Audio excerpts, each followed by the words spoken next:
আসসালামু আলাইকুম রহমতুল্লাহ। কেমন আছেন সবাই?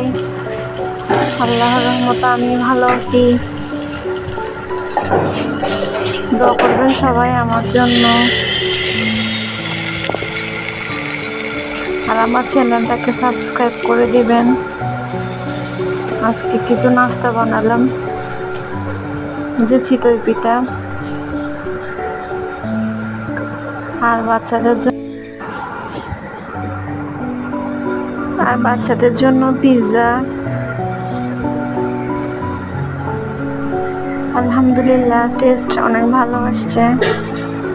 সবকিছু উপকরণ দিতে পারি নাই, কিন্তু আস্তে আস্তে ট্রাই করতেছি। ইনশাল্লাহ সামনের দিকে আরো ভালো করার চেষ্টা করব। আর এটা হচ্ছে ফ্রুট কেক, লেমন ফ্লেভার।